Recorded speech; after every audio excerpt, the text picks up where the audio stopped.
Hello friends, చూడండి ఇక్కడ నేను ఈరోజు మీకు ఒక ఇంట్రెస్టింగ్ టాపిక్ చెప్పబోతున్నాను గులాబీ మొక్కల గురించి. ఇది మనలో చాలామంది ఫేస్ చేసే ప్రాబ్లమే. అయితే ఈ ప్రాబ్లం ఏంటి అనేది ఇప్పుడు చూపించబోతున్నాను. ఇది చూసారు కదా ఎంత హెల్తీగా ఉందో ఫ్లవర్ అనేది.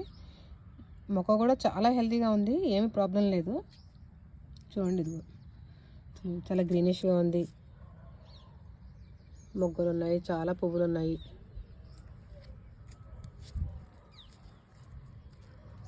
చాలా బుషిగా కూడా ఉంది. చూసారు, ఇది అంతా కూడా ఒకటే చెట్టు.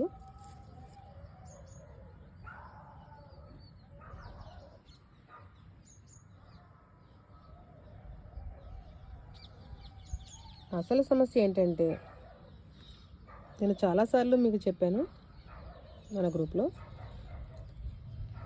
ఇక్కడ చూడండి, దీనికి 1 2 3 4 5 ఈ 5 ఆకులే ఉన్నాయి. 5 ఆకులు ఉన్న వాటికి ఇలాగా పువ్వులు మొగ్గలు వస్తాయి. అయితే ఇదే చెట్టులో 7 ఆకులు మీకు ఇక్కడ కనిపిస్తున్నాయి కదా, చూడండి. 1 2 3 4 5 6 7. ఈ కొమ్మ ఎక్కడి నుంచి వచ్చింది అనుకుంటున్నారు కదా, ఈ చెట్టుదే. జాగ్రత్తగా చూపిస్తాను. దీనికి అంటు కట్టడానికి వాడతారు కదా,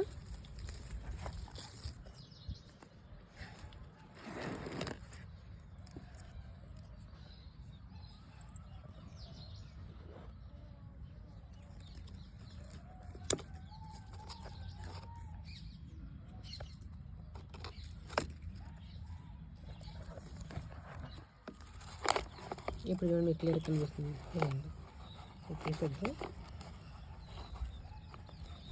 దీనివల్ల మనకేమీ యూజ్ ఉండదు. నేను చాలాసార్లు చెప్పాను, మనకి ఇలా 7 ఆకులు వచ్చిన కొమ్మ ఉంచకండి అని చెప్పేసి అని. ఈరోజు నా గార్డెన్లో వచ్చింది కాబట్టి నేను దీన్ని మీకు చూపించగలుగుతున్నాను. దీనికి నేను గ్రాఫ్టింగ్ చేసినప్పుడు వాడిన కొమ్మ అనమాట ఇది. 7 ఆకులు ఉంది. ఇవి లెక్కేసుకోండి మీరు, 7 ఆకులు వస్తాయి దీనికి. అయితే ఈ మొక్క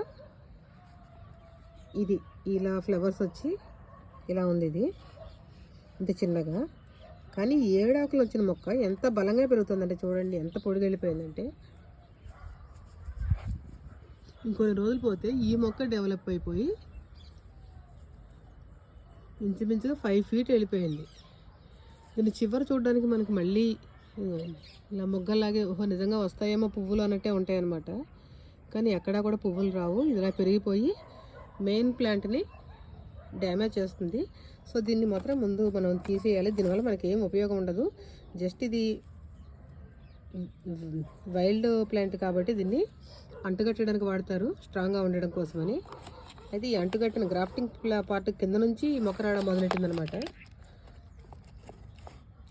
ఇది గ్రాఫ్టింగ్ చేసింది.